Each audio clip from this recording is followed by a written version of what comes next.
In a recent heated debate between Palestinian activist Aiden Doyle and former Mossad agent Mosab, Aiden Doyle vehemently challenged and exposed the hypocrisy of Mosab. The first point of contention centered on the issue of Palestinian nationality. I thought for many years that I was Palestinian before I dropped that identity. And today I take it very seriously because Palestine or Palestinian is an ideology, political ideology that is affiliated with so much violence, aggression, violation of human rights, and it does not represent ethnicity. It's not a nation. It was never a country. It's not a religion. It's not a distinct language. All I know that it was a colonial entity that lasted approximately 25 years, since 1922 to 1948. What's relevant is that a Palestinian national identity, of which nobody can deny, has formed. It started forming in the early 1900s, and it has been prevalent ever since then. And it is more powerful now maybe than it has ever been. But then to say that because a Palestinian national identity formed only in the early 1900s and that people didn't call themselves Palestinian before then, again, is irrelevant, because we don't say that Germans aren't German because people called themselves Prussian before 1871. Likewise, we don't say that Israelis aren't Israeli because Ashkenazi Jews in the Middle Ages didn't call themselves Israeli. It's kind of an irrelevant distinction, especially considering that a national identity, especially in terms of the nation state, only began, as an ideology, 200 years ago? So to say that because Palestinians didn't call themselves Palestinian in the 1500s, it doesn't have anything to do with the Palestinian nationality.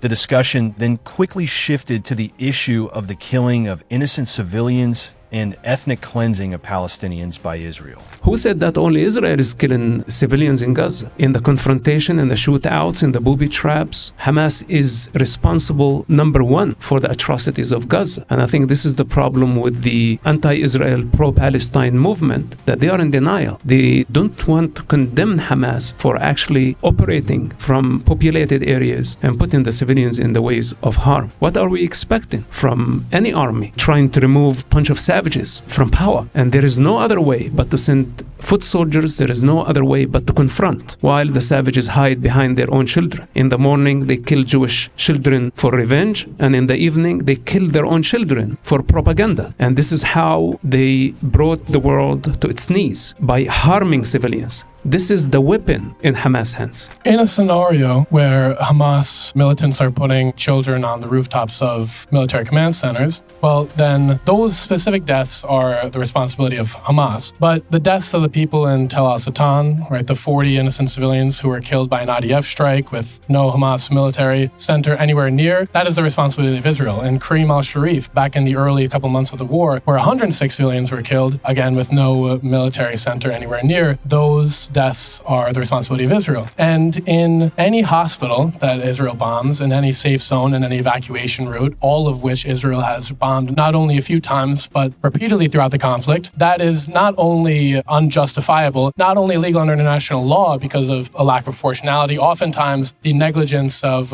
dropping leaflets, which is actually the bare minimum according to international law, but also because it is asymmetrical civilian targeted warfare, which has been Israel's strategy since 2006, which constitutes a genocide. But it's not only the killing of innocent civilians directly with their 2,000-pound bombs in Gaza and the targeting of civilian centers, whether Hamas is there or not. The genocide really precedes this, or at least the evidence of genocide precedes this, and even in the past few years when Israel would deliberately target Hamas commanders' houses, but they would deliberately target Hamas commanders' houses not when only the Hamas commander was at home, but when the entire family was home. And keep in mind, Israel knew, because of their artificial intelligence and their advanced sophisticated weaponry, when the entire family would be home, they decided to destroy the house when the entire family was home, when they had the option not to. And so the deliberate targeting of innocent civilians by Israel is evident. But it is not just that, it is also the starvation of the Gazan people. And time's up, but we can probably get into the evidence for the starvation and for the targeting of innocent civilians. So just to be clear, your position is that Israel is intentionally targeting civilians in Gaza? Yeah. I don't think Israel would target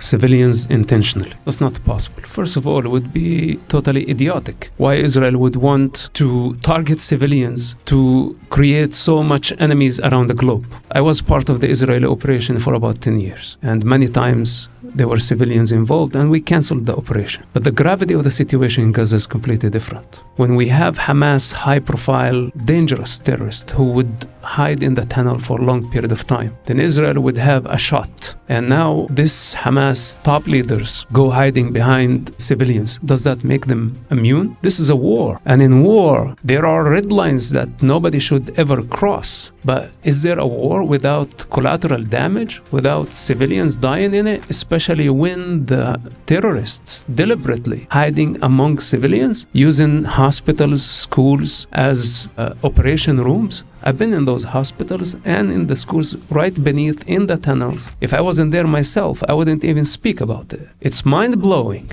how Hamas constructed their entire operation beneath the most vulnerable areas on a purpose, because they wanted to drag Israel into such a dirty war to delegitimize Israel, to show that Israel is killing civilians. And what you are doing and the pro-Palestine doing here in the United States, you are falling into Hamas trap. There is no way Israel want to harm any civilian on a purpose. But Israel, do you think, is not aware that civilians being harmed? And it's a tragedy for Israel, what's happening. The proposition that Mossad has put forth is that Israel is not intentionally targeting civilians. Unfortunately, that goes against the Israeli strategy in the region. Now, keep in mind that the whole idea behind Zionism, behind a Jewish state, is a Jewish majority. So I actually don't think that genocide is necessarily always going to be the conclusion of Zionism, because most of the time it's going to be something along the lines of ethnic cleansing. But if Israel wants to actually fulfill their goals of a Jewish state in the Holy Land, then ethnic cleansing is necessary for that goal. Unfortunately for Israel, and certainly unfortunately for the Gazans, is that creating a refugee crisis, which was the intention of Zionists like Jabotinsky and Theodore Herzl, and of course David Ben-Gurion and many of the early prime ministers, and certainly Benjamin Netanyahu right now, creating a refugee crisis is impossible because of the refusal of the Arab states around them to actually take in refugees. The result is that the only way to perform ethnic cleansing is through deliberate murder of civilians, which is what Israel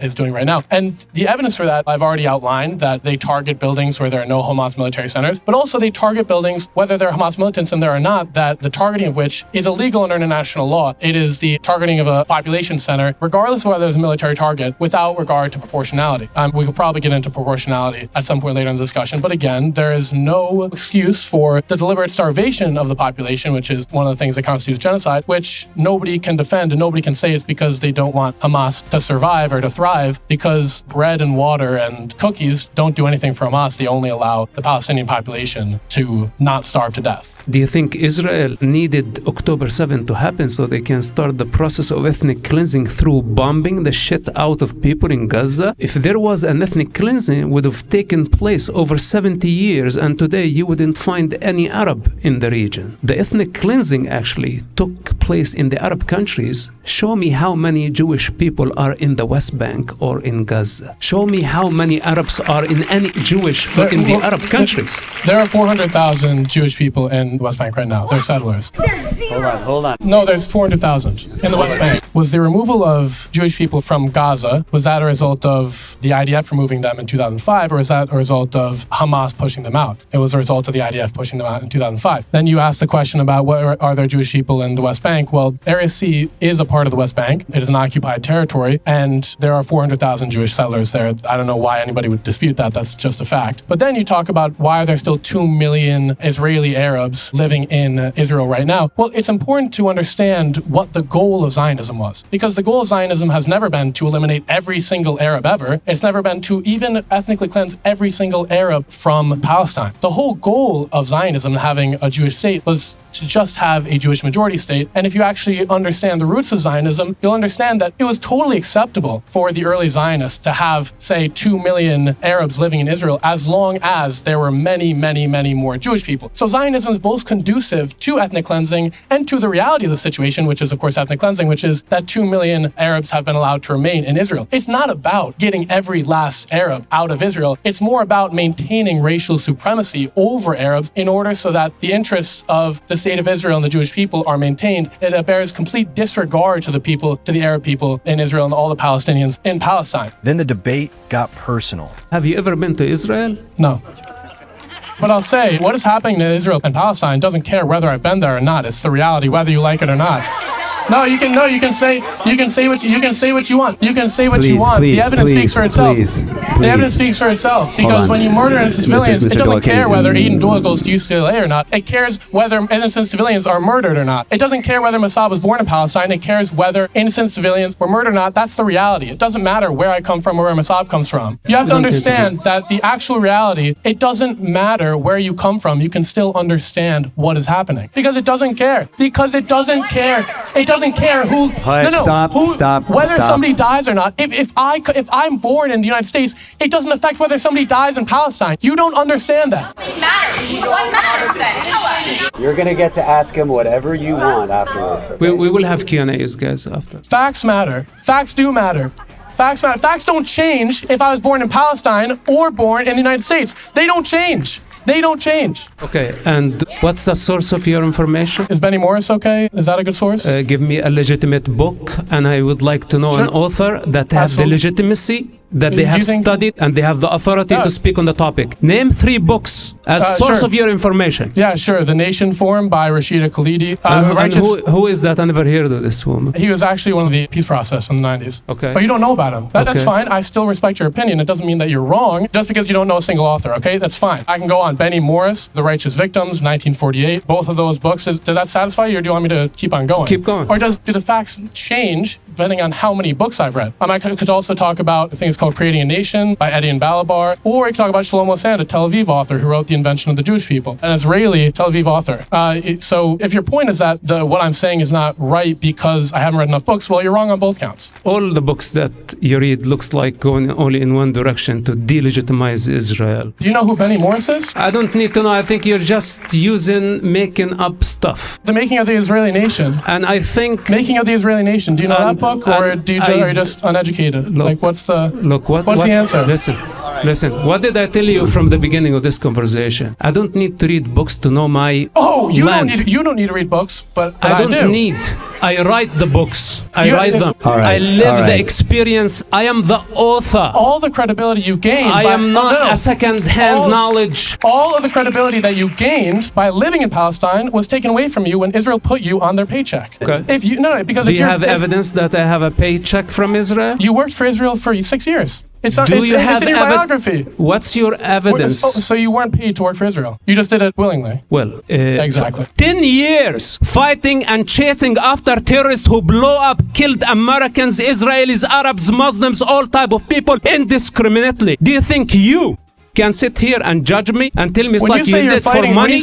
When you say you're fighting for Israel, would you say that you're advocating for them? I told you I only represent myself. So you're not fighting for Israel. And you don't have the authority to sit there and judge, tell me I took money or I did not take money. This is not your business. No, you did take money. That's a fact, and that's fine. This is not your business. You took money from Israel, and that's okay. You're a propagandist for Israel. That's just a fact, and it's the reality of the situation. But again, I don't know how many times. I don't know how many times I have to say. I can speak from my own authority. I can speak from the authority of historians. I can speak from the authority of the thousands of Palestinians who live in Palestine who are actually living there right now. Because at the end of the day, the reality of the situation doesn't care about Aiden Doyle or Mossad Mosab. Whether there's a genocide going on, which there is, it doesn't matter whether I was born in the United States or not. It is simply the reality. And you can check all my sources. You can go read. Define a genocide. You speak of what is genocide? Oh, sure. The killing of a whole or a part of a population with intent. Well, are you happy? Do you not think I'd... This is not what a genocide is. That is the definition of a genocide. Mr. Doyle, let me ask you something. I'm sorry that you don't know what the definition of a genocide is, but that is the reality. Let me ask you something. With intent based on what?